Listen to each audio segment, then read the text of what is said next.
نحمده ونصلي ونسلم على رسوله الكريم اما بعد اعوذ باللہ من الشیطان الرجیم بسم اللہ الرحمن الرحیم وَإِذَا أَصَابَتْهُمْ مُصِيبَةٌ قَالُوا إِنَّا لِلَّهِ وَإِنَّا إِلَيْهِ راجعون۔ معزز سامعین، آج ہم اِنَّا لِلَّهِ وَإِنَّا إِلَيْهِ راجعون کے فضائل آپ کے سامنے بیان کریں گے۔ ہم روزانہ سنتے ہیں اور پڑھتے ہیں اِنَّا لِلَّهِ وَإِنَّا إِلَيْهِ راجعون۔ اکثر کوئی فوت ہو جائے تو ہم اس کو پڑھتے ہیں اور مصیبت کے وقت پڑھتے ہیں۔ یہ ہم کیوں پڑھتے ہیں؟ اِنَّا لِلَّهِ وَإِنَّا إِلَيْهِ راجعون یہ ایک ایسا جملہ ہے جو اس امت کی خصوصیت ہے۔ اس سے پہلے کسی امت کو یہ نہیں ملا۔ اس کے بہت سے فضائل ہیں۔ حضرت سعد ابن جبیر فرماتے ہیں کہ اِنَّا لِلَّهِ وَإِنَّا إِلَيْهِ راجعون پڑھنے کی ہدایت صرف اس امت کو کی گئی ہے۔ اس نعمت سے پہلی امتیں مع اپنے انبیاء کے محروم تھیں۔ دیکھیے، آپ کے حضرت یعقوب علیہ السلام بھی ایسے موقع پر یا اسف علی یوسف کہتے تھے۔ آپ کی آنکھیں جو تھیں وہ جاتی رہیں، غم نے آپ کو نابینا کر دیا تھا، زبان خاموش تھی، مخلوق میں سے کسی سے شکایت و شکوہ نہیں کرتے تھے، غمگین رہا کرتے تھے۔ ایک مرتبہ جناب رسول اللہ صلی اللہ علیہ وسلم کی نالین مبارک کا تسمہ ٹوٹ گیا۔ آپ صلی اللہ علیہ وسلم نے اِنَّا لِلَّهِ وَإِنَّا إِلَيْهِ راجعون پڑھا۔ صحابہ نے عرض کیا، یا رسول اللہ صلی اللہ علیہ وسلم یہ بھی مصیبت ہے؟ حضور صلی اللہ علیہ وسلم نے فرمایا کہ مومن کو جو امر ناگوار پہنچتا ہے وہ مصیبت ہے۔ حضرت سلمہ رضی اللہ عنہا فرماتی ہیں کہ میرے خاوند ابو سلمہ رضی اللہ تعالی عنہ ایک روز میرے پاس آئے اور فرمایا، حضور صلی اللہ علیہ وسلم کی خدمت سے ہو کر آئے تھے، بڑی خوشی کے آثار ان کے چہرے پر نظر آ رہے تھے، تو میں نے فرمایا کہ آپ آج بڑے خوش نظر آ رہے ہیں۔ انہوں نے کہا کہ میں نے ایک ایسی حدیث سنی ہے جس سے مجھے بڑی خوشی ہوئی ہے۔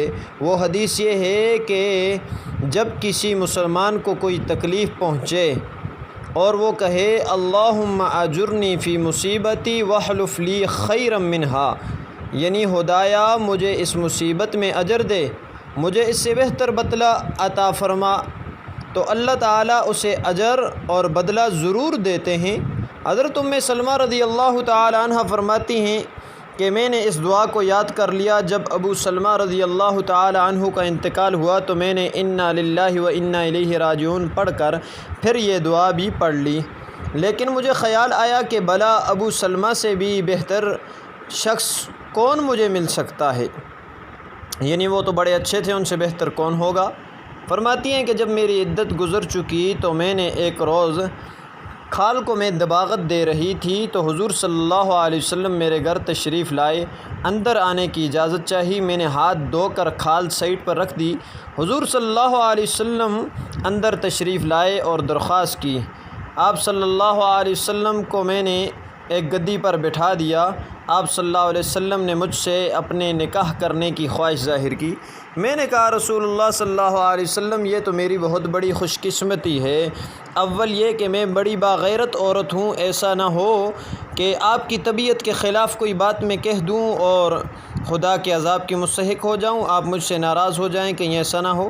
دوسری بات یہ کہ میں عمر رسیدہ ہوں۔ تیسری بات یہ ہے کہ میں بچوں والی ہوں۔ آپ صلی اللہ علیہ وسلم نے فرمایا کہ تمہاری جو غیرت ہے بے جا غیرت ہے، اللہ اس کو دور کر دے گا۔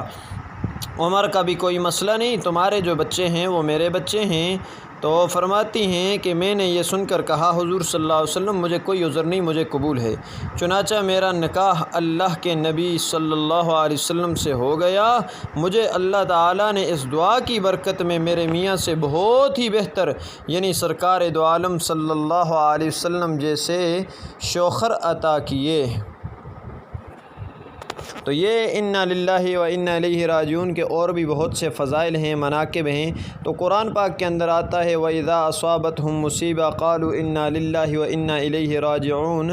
تو ایسے موقع پر جب بھی ہمیں مصیبت پہنچے تو ہمیں بھی اِنَّا لِلَّهِ وَإِنَّا إِلَيْهِ راجعون پڑھنا چاہیے۔